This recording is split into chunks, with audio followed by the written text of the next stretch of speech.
ABC5, this is breaking news.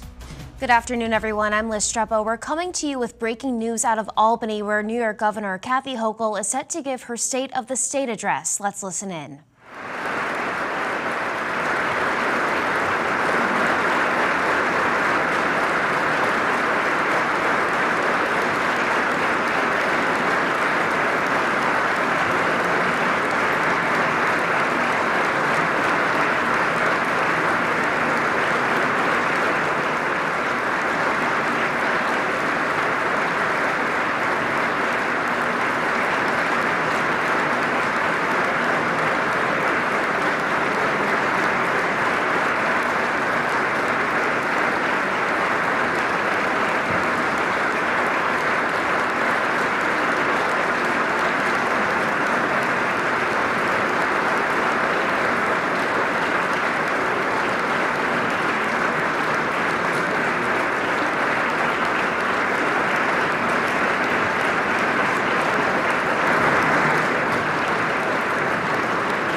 Thank you, first of all, to my incredible partner in government, our Lieutenant Governor, Antonio Delgado. Let's give him a round of applause. Just like me, he knows every rest stop, every McDonald's on the throughways, and he is traveling the state and doing an extraordinary job. I'm so grateful to have him. I also want to thank Dr. Richardson for the beautiful invocation, reminding us of the presence of God in our lives as we do the work of the people. I also want to thank my incredible partners in government, and in New York we have extraordinary public servants. Our Attorney General, Tish James, who never backs down from a fight. Our great Attorney General, thank you. Our State Controller, Tom DiNapoli, who's going to help us weather the financial storms that may lie ahead, and he's a great partner to get the state through some tough times possibly. Our Senate Majority Leader, Andrea Stewart-Cousins. We stood here a year ago and made history, relegating the three men in the room to a past concept, and I thank her for her friendship. Our Speaker of the Assembly, Carl Heastie, we've a great ally, great public servant. Thank you.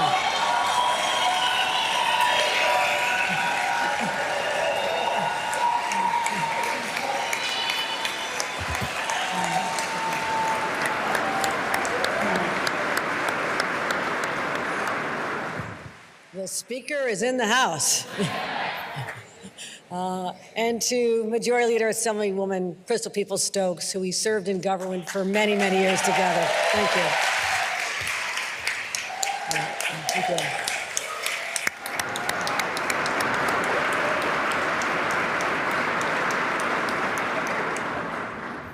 Our Minority Leader, Senator Robert Ortt. I know your district well. It's part of my old term.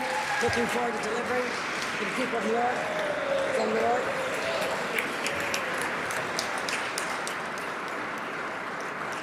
Minority Leader Assemblyman Will Barkley is here as well.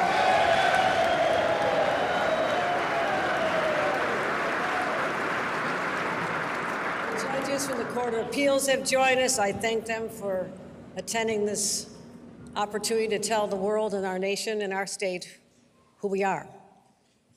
Mayor Adams, we've worked together very closely, Mayor Adams, and we have more battles ahead. but fortunately not with each other, but against the challenges we face. And mayors and county executives from all across the state, I thank you for joining us. I also know we have one of the formers in the House, Governor David Paterson. You're called governor for the rest of your life.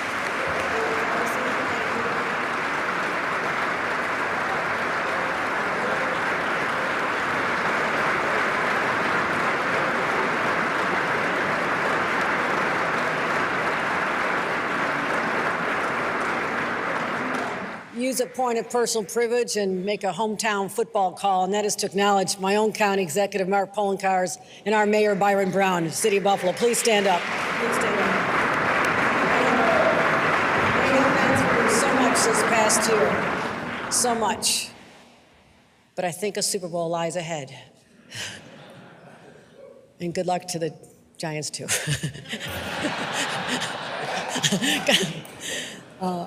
And to my members of my cabinet, these are extraordinary. I want them to stand up, every member of my cabinet, because we have pushed you so hard.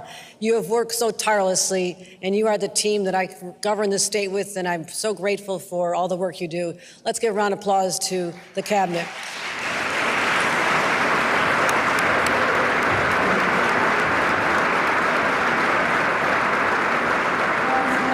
Everyone's in the House. Let's give a round of applause to Labor.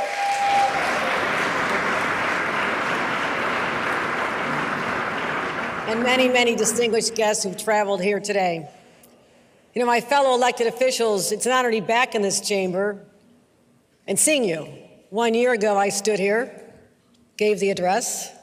The speaker wasn't here. We had Crystal Peoples-Stokes up here. We had the leader. And we spoke to an empty audience. It was extraordinary how far we've come in this 1 year from that time when I literally had to address empty seats. But I did get a round of applause, not a lot that day, from my loyal staff in the back when I announced drinks to go. So they were very happy with that announcement. People across the state are happy with that announcement, but today I'm looking forward to an enthusiastic opportunity to tell you what we are all about. And today I speak not just directly to all of you, but to the people we have the privilege of serving. My fellow New Yorkers, after 3 very, very difficult and painful, tragic years, I'm proud to stand here and say that the state of our state is strong, but we have work to do. Last year, in the face of immense hardship and uncertainty, we endured. We proved to the world that when New York gets knocked down, we always, always get back up. And because of that, I'm optimistic about this upcoming year and about the future. Oh, we have some big challenges ahead, but I believe that the fight to do what is right is always worth pursuing. And I'm steeled in the knowledge that if we come together in this pivotal moment, and those of us in positions of power do what's needed for the people of New York, our shared potential is limitless. As I said in my inaugural address, when we are united, there's no stopping us. When it comes to the mountains yet to be climbed, we're ready to scale them this year because of the peaks we already summited last year. In 2022, working with our leadership and all of you, we made historic investments to strengthen and upgrade our infrastructure, build a world-class public transit system, create strong public education, confront climate change, fortify our healthcare system, help our small businesses recover from COVID, and spur economic development all across the state. We landed the largest investments in state history, $20 billion from IBM, and $100 billion from Micron, creating 50,000 much-needed jobs in upstate New York.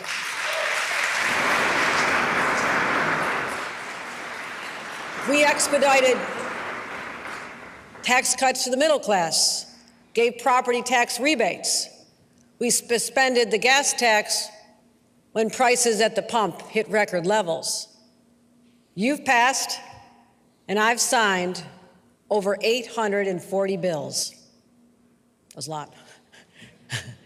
But in response also to tragedy and the spreading plague of gun violence, we strengthened our gun safety laws, which are already the strongest in the nation.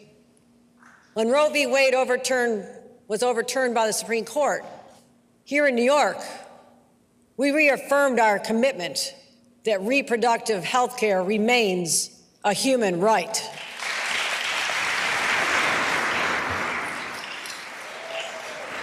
And though we had unprecedented revenues and we were flush with one-time federal aid, and that's thanks to our partners in Washington, starting with Majority Leader Chuck Schumer, our Senator Kirsten Gillibrand, and members of our delegation.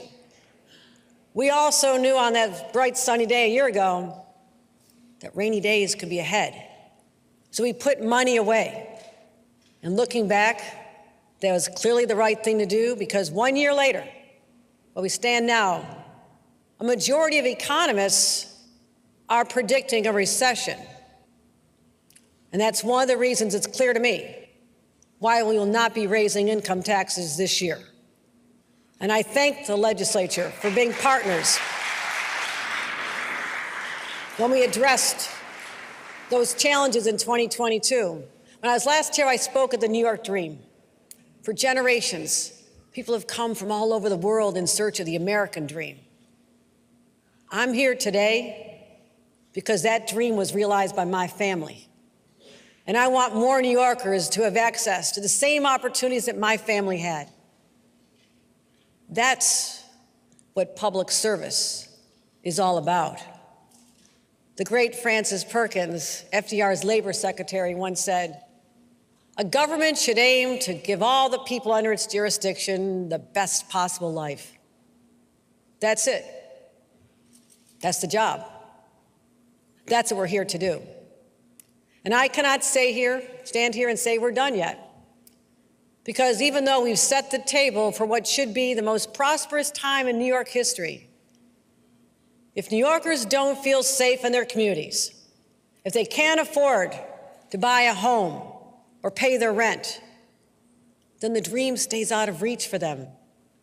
And we're already seeing signs of outmigration that we can no longer ignore, something I know all too well from growing up in Western New York, at times when jobs were so hard to find. We cannot let that happen again. But the good news is, it does not have to be that way. What I'll discuss today is a broad overview of key policies that will make New York more affordable, more livable, and safer. So let me tell you just how we plan to do that. My number one priority has always been and always will be keeping New Yorkers safe. And a day has not gone by where I've not been laser focused on this objective. Oh, the pandemic caused so much havoc in our state, in our country, in society, and it had a profound effect on public safety. You know, that pervasive unease that wormed its way into our day-to-day lives, the social isolation, the economic distress, led to a nationwide rise in gun crimes and violence that we're still combating. And to respond to what we saw right here in New York, we had to develop new strategies and invest in new programs and strengthen our gun violence prevention laws, passing even stronger ones and closing loopholes, like banning ghost guns. And I want to thank our Attorney General for her work on making sure that the red flag laws are executed.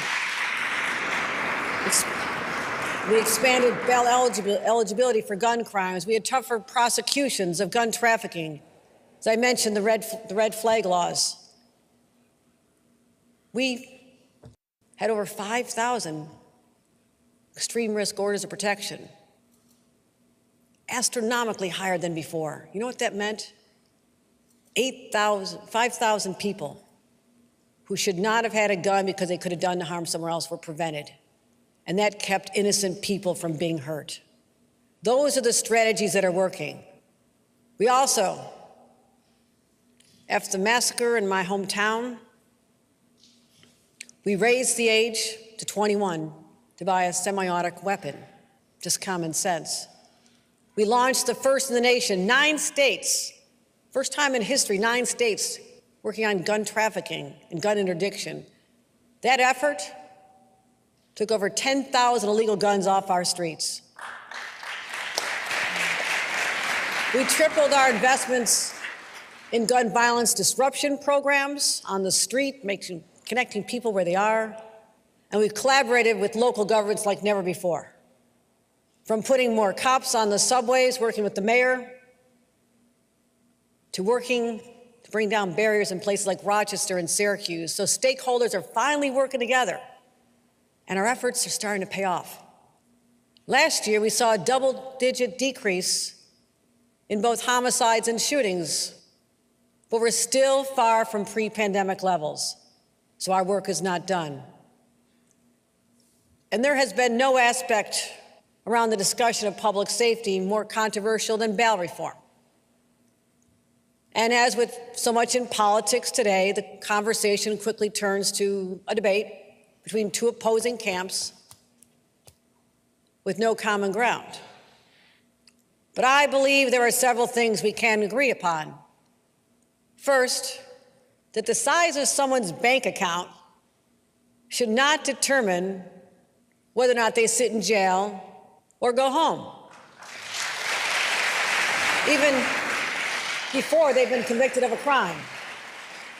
That was the goal of bail reform. It was a righteous one, and I stand by it. Second, bail reform is not the primary driver of a national gun wave or crime wave. It was created by a convergence of factors, including the pandemic, all across the nation. But also, I would say we can agree that the bail reform law as written leaves room for improvement. And as leaders, we cannot ignore that. When we hear so often from New Yorkers that their top concern is crime. And so to my partners in government, in the legislature, let's start with this base of shared understanding and have a thoughtful conversation. Not this, but this. And talk about what we can do during the budget process and make improvements to that law. Of course, we know that that won't automatically bring down crime rates. We don't expect that. We also have to make sure the law is clear for our judges and what their rights are and what their expectations are. But at the same time, we're going to continue making record investments in areas where it affects the outcomes: education, housing, mental health. All of these go towards stabilizing communities and addressing historic inequities. Those investments must continue. And I'm also proposing the largest investment ever in the state's gun-involved violence elimination initiative, known as GIVE. It saves lives. It saves lives in the communities hardest hit by gun violence. To simply put it, we're working on investing in what we know works. Shootings in Buffalo are down 32%. Mayor Brown, you know this. You're working hard. In Long Island, they're down 29%. In Westchester, down 27%. These are all GIVE program jurisdictions. We're putting state money to help our locals on the ground. I've also directed our state police to play a more direct role, as they started last year. But there's more they can do. We're going to increase the ranks of our state police in combating violent crime across communities. We're going to expand the state police community stabilization units to 25 targeted communities across the state. When it comes to keeping people safe and protecting their well-being, fixing New York State's mental health care system is essential and long overdue.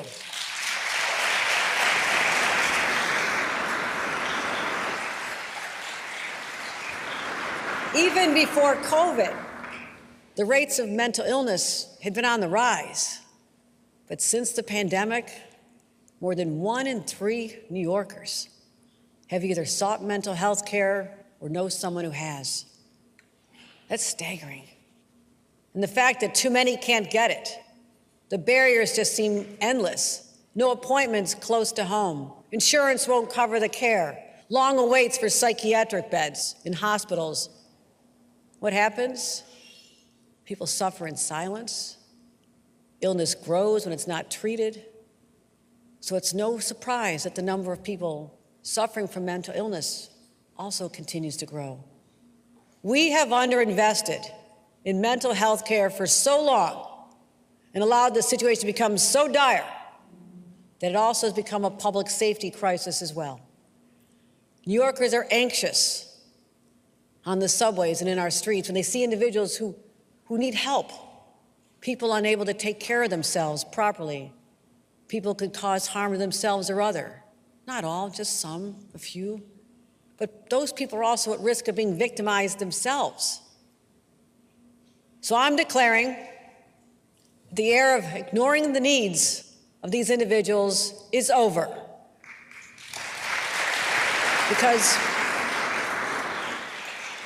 Because our success as government leaders is measured by our ability to lift up and support all of our constituents. So today marks a reversal in the state's approach to mental health care, and this is a monumental shift to make sure that no one else falls through the cracks. This will be the most significant change since the deinstitutionalization era of the 1970s. And I'm proud to announce to accomplish this goal, we are prepared to invest $1 billion, making critical policy changes to fully meet the mental health needs of our people. It's about time. Let's get it done. We can do this together. Let's get it done. Our people need this. Our residents are calling on us to do this. Let's get it done. Let's get it done. Right now, we have 3,200 New Yorkers struggling with severe mental illness or addiction who are living on the streets or in our subways. At the same time, we have insufficient number of inpatient psychiatric beds and services. We will add 1,000 inpatient psychiatric beds by funding 150 from the state and bringing 850 psych beds in hospitals back online, because that'll be half. That is more than half of the beds we lost since 2014 when all the disinvestment was happening. And they'll serve over 10,000 New Yorkers every year. These actions are long overdue, but here's the challenge. Last year, we were asked to increase hospital reimbursement rates to enable more psychiatric beds to be brought back online. We did that. My partners, all of you, $27.5 million provided additional money for the hospitals to bring psychiatric beds back online. Yet a year later, hundreds of those beds are still offline, and that's not acceptable. So we're going to insist they come back online, and I'll seek greater authority from the Office of Mental Health to ensure full cooperation in meeting these objectives. This is a moral imperative, and it's a public safety imperative. We'll also invest in services to allow patients to be reintegrating in a way that's safe for them and safe for their community.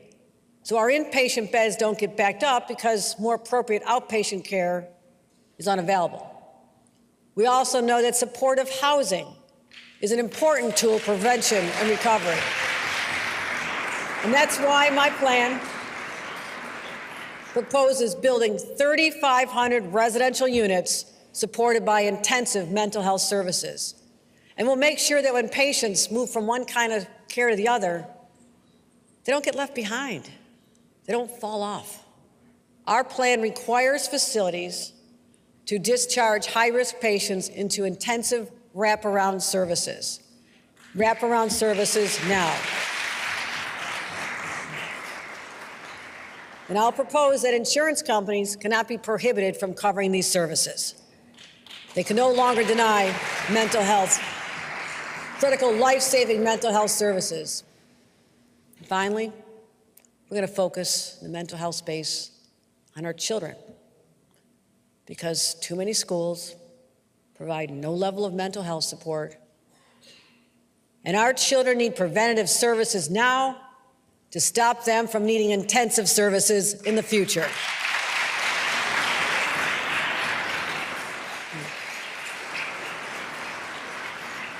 We aim to meet this unmet need and reduce it by half over the next 5 years. We've got to get this done. And while we're talking, whether we're talking about a child with behavioral challenges or an adult suffering from severe depression, no one should go without a screening or a doctor's appointment or counseling. And cost should never, ever be a barrier. And that includes those suffering from addiction, especially those struggling with opioids. There's too many families, including my own, who've endured the loss of a loved one. And that's why we'll do more, working with our federal and local partners to stop the flow of illicit drugs into our communities, address the new deadly additives like xylazine. We'll send resources to communities that are trying hard to shut down the flow of fentanyl into our streets. And we'll keep expanding access to technology so they can detect deadly additives like fentanyl and xylazine before they're even used. That's how you save lives. And we can reverse overdoses. And I'll create a new interagency task force that'll examine every single possible solution and come up with recommendations. Because we must meet this crisis with the urgency that it demands. At the outset, I said we have to work on improving the quality of life for New Yorkers. But you can't really talk about improving someone's quality of life when they're struggling with the cost of living. Inflation's soaring, prices going up on everything that families need to buy for their kids, diapers, formula, sneakers. And on top of that, how do you pay the monthly rent or the mortgage? It's just so overwhelming for our families. So we'll talk now about everyone's largest expense, housing. And I think about my own family story. My family started married life in a trailer park. On my dad's salary, they eventually moved to an upstairs flat, tiny, but held a few other kids. They had a few more kids. And they eventually moved to a tiny Cape Cod. But as we grew older, my dad changed jobs. I watched my parents' success unfold to the progression of homes they could afford. And they also knew how important housing was. They raised us to fight for change. My parents were activists back in the 60s, a lot of marches, a lot of protests. And they volunteered for an organization called Housing Opportunities Made Equal, which had just started back then. And I assure you that where I lived, it was a very controversial thing to do. But my parents said everybody has the right to live where they want. And they understood for a society to reach its full potential, equal access to housing is a must. Because when there's not sufficient housing, people at all income levels struggle. And if things get bad, they leave. They search for opportunities elsewhere. Over the last decade, New York State has created 1.2 million jobs. That's great. But only built 400,000 houses. Many forces led to this state of affairs, but front and center are local land use policies that are the most restrictive in the nation. Through zoning, and local communities are able to hold enormous power to block growth. Between full bans on multifamily housing and onerous zoning and approval processes, they make it difficult, almost impossible, to build new homes. Think about that. People want to live here. They have jobs here. Because of local decisions to limit growth, they cannot.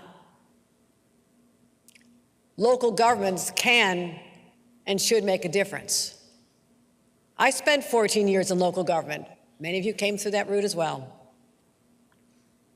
And our community had a citizen-driven master plan that allowed for targeted housing and economic growth while preserving green space. So I know this can be done, but it hasn't been. Between 2010 and 2018, Nassau, Suffolk, Westchester, Putnam counties each granted fewer housing permits per capita than virtually all the suburban counties in Massachusetts, Connecticut, Southern California, New Jersey, Pennsylvania, Northern Virginia. When it comes to New York City, other metro areas are creating housing at 2 to 4 times the rate that we are. Boston rate is almost double. Washington, D.C., triple. Seattle, 4 times. So with less supply, demand drives up prices, and who gets squeezed? Young families starting out, middle-income families looking to move up, low-income families. People can't even get the starter home anymore. That's why, since becoming governor, housing has been front and center of my agenda. The budget that we worked on together, we passed it. A 5-year, $25 billion plan to create and build 100,000 affordable homes. It's the single largest housing investment in our state's history. We unlocked billions for NYCHA through the creation of the New York City Public Housing Preservation Trust. We created a $25 million eviction prevention legal services program to keep people in their homes and making sure vulnerable renters had the representation they needed in court. We invested $539 million in the Homeowner Assistance Fund. We made $100 million in rent supplements available. So we've done all this together. I want to thank Leader Andre Stewart-Cousins and Speaker Kyle Heastie for also prioritizing housing. They know how important this is. They rightly recognize that too many people are struggling just to find a place to call home. And they're looking to us for bold leadership. Decisive action is called for now. Today, I'm proud to introduce the New York Housing Compact, a groundbreaking strategy to catalyze housing development we need for our communities to thrive, for our economy to grow, and our state to prosper. The compact pulls together a broad menu of policy changes that will collectively achieve the ambitious goal of 800,000 new homes built over the next decade. The compact sets clear expectations for the growth we need, while at the same time giving localities the tools, the flexibility, and the resources to stimulate that growth. Every single locality across the state will have a target for building new homes. Upstate, the target is for the current housing stock to grow 1% every 3 years. Believe me, it's very manageable. Downstate, 3% every 3 years. Many localities are already hitting these goals. But many others are just falling a little bit short. And for our small towns and villages, just literally a handful of new homes will help us hit our statewide target. But the reality is, there are some communities that need to affect real change to build the homes we need. So it's not a one-size-fits-all approach. Local governments can meet these targets any way they want.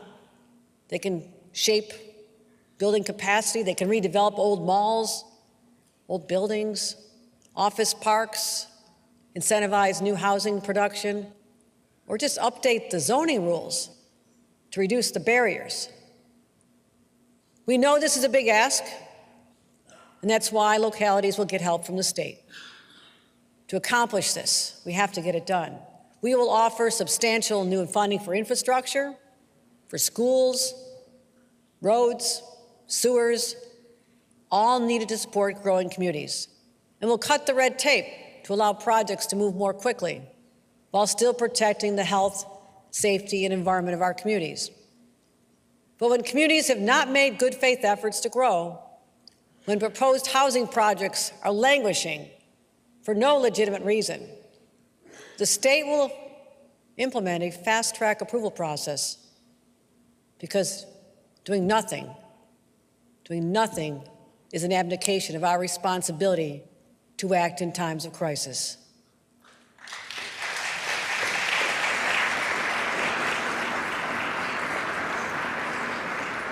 The Housing Compact is also laser-focused on transit-oriented development.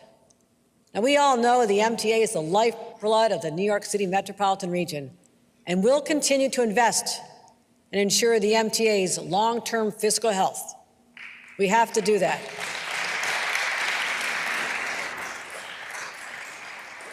And our investments in our world-class commuter lines have connected more people to jobs and created vibrant downtowns.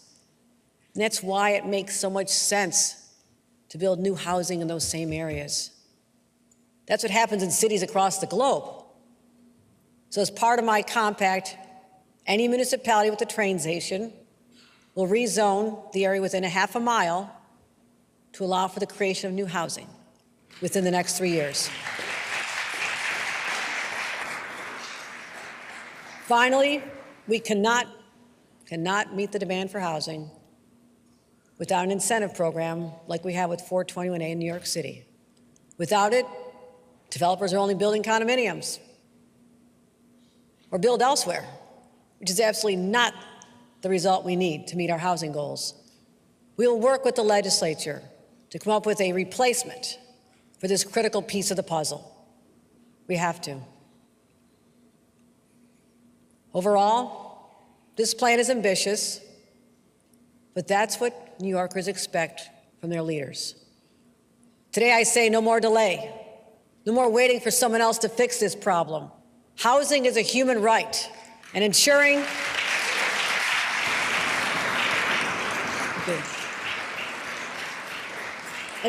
enough housing is built is how we protect that right.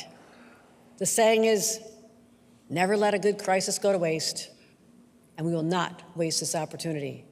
We just need everyone and every community to do their part so people who want to live here can, and they can afford it. Solving our housing crisis would be a huge step forward in making our state more affordable. But it has to be part of a yet broader approach. Homeowners and renters worried about paying their energy bills because rates are at record highs, driven by geopolitical forces outside our control, but hitting our wallets right here at home. And this winter, we're facing energy costs 20 to 30% higher than just last year. And that forces so many low-income families and other families to say, do I keep the thermostat up to put food on the table? What a horrible choice. It doesn't have to be that way. It doesn't help that New York State has the oldest houses in America. Some of the oldest, for sure. They're less insulated, they're harder to heat, and have higher greenhouse emissions. In fact, buildings are the largest source of greenhouse emissions in our state, accounting for 1/3 of our greenhouse gas output. It also stresses the pollution, causes asthma, and endangers our kids. So today I'm proposing another series of proposals to insulate our most vulnerable households from exorbitant energy costs and to clear the path for a more sustainable future.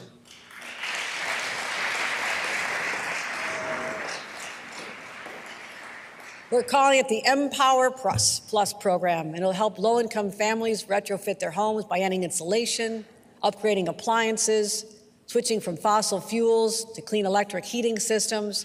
And this program will reach tens of thousands of households within a year.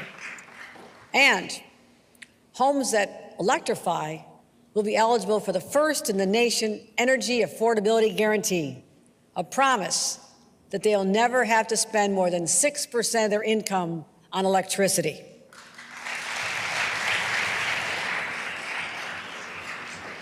We also want to reduce the overall burden on our residents struggling with high electric bills, so we're providing at least $165 million in relief for over 800,000 New Yorkers.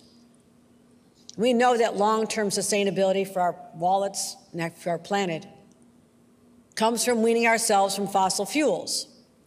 And to set us on that path, I'm proposing a plan to end the sale of new fossil-powered heating equipment by 2030, by calling for construction of all new construction to be zero emission, starting in 2025 for small buildings and 2028 for large buildings.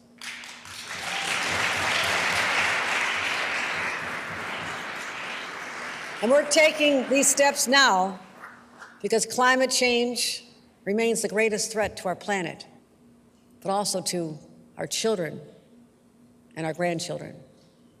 In 2019, this legislature instituted aggressive mandates and deadlines for reducing emissions.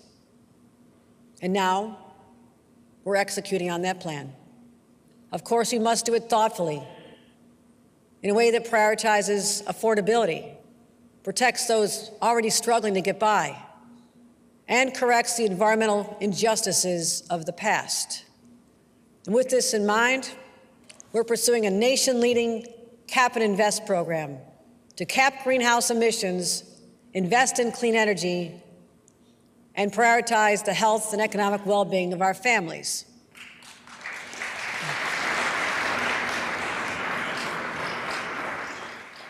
Big emitters will have to purchase permits to sell polluting fuels.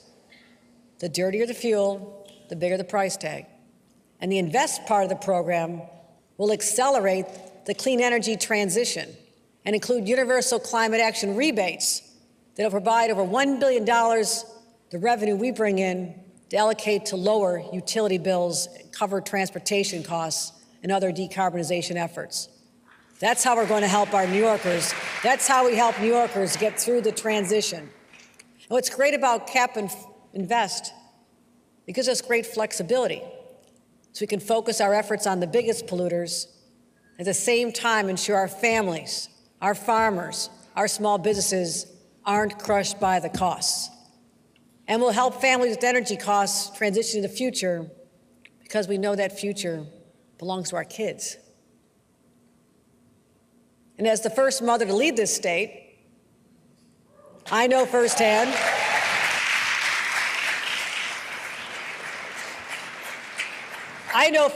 what the lack of affordable child care can do to a family.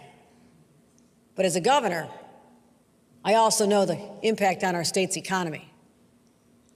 More than 35 years ago, when I was a young staffer working for Senator Daniel Patrick Moynihan, I loved my job. But there were no affordable child care options available to my family. So I put my career on hold, raised a family, and so often we know it's the moms, in particular, who are forced to make these decisions. And with that experience, I was so proud when we worked together last year to announce $7 billion over 4 years to focus on affordable child care in our budget. We worked together to get it done. And thank you. Thank you. We brought down out-of-pocket costs for more families. We expanded care in areas that were severely lacking. You know what the problem is? Too many families just aren't accessing the resources that are available.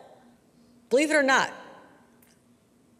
only 10% of families who are eligible for child care assistance are actually enrolled. Now, it may be that it's the legacy of a system that was, by design, difficult to navigate. That has to change. Our plan will streamline and centralize the child care application process.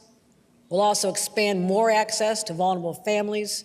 We'll increase income eligibility for more families to be able to take advantage of this as their incomes increase.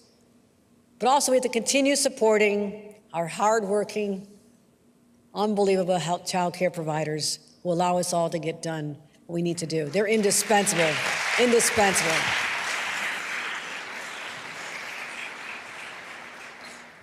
Now we talk about affordability, talked about it a lot today. But if we really want to continue to tackle the affordability crisis head on, we must recognize that the low-wage workers that we represent across this state, rural, suburban, urban, they're all over. They've been the hardest hit by inflation. The average cost of goods and energy for low-income households jumped over 13% over 2 years, and they were barely making it before. This pushes our families already on the margins to the breaking point. So as a matter of fairness, social justice, I'm proposing a plan to peg the minimum wage to inflation. If cost goes up, so will wages. So will wages. Thank you. Thank you. Our families deserve this. Thank you.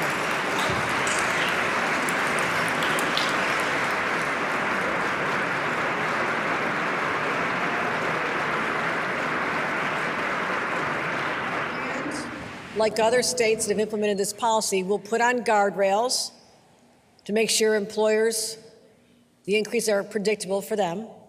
I understand this. We also need to have flexibility in the event of a recession. But this important change will give over 900,000 minimum wage workers a lifeline. And these workers are most likely to be women. Many times, moms. The struggles are so great. And they're more likely to be people of color earning the lowest wages in our state. By putting more money back in their pockets, it helps our economy overall because it goes back into local businesses and services when they go to the stores. It's how you keep things going. These initiatives and policies, investments and new approaches are just the tip of the iceberg. But I've kept you long enough. What you've heard from me today are just some of my top priorities as we improve the lives of New Yorkers. But this is no way an exhaustive list. In fact, I know most of you cannot wait to read the 275-page book containing 147 thoughtful policy proposals.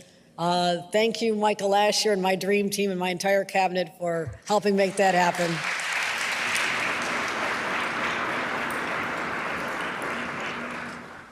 Watch out for my staff in the hall. They haven't had any sleep. They're likely to bang into you.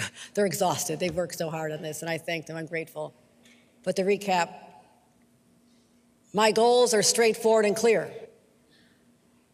We will make New York safer. We will make New York more affordable.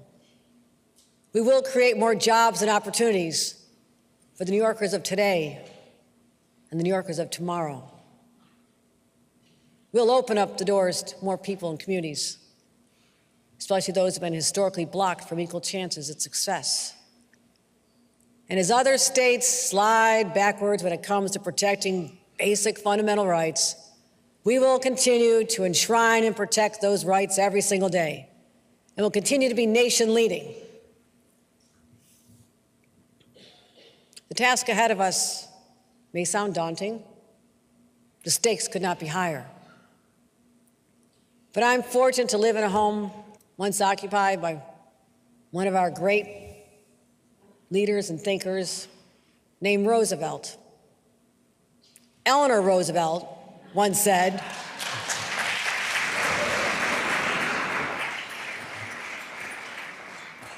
"You who are going to build a new world must go forward with courage."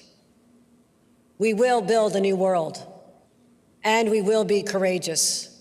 We will do the hard things, the necessary things to lift up and support New Yorkers and clear a path for them to realize the New York dream. That is my promise to the people of New York. And I will work with the members of this legislature day in and day out to keep that promise. May God bless the great state of New York, and may God bless America. Thank you.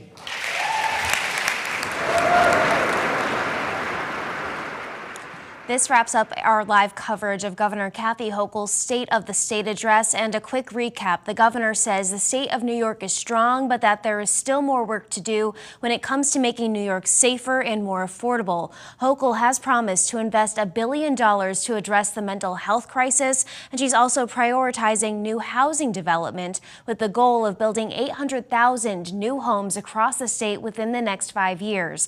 We're going to have more updates about the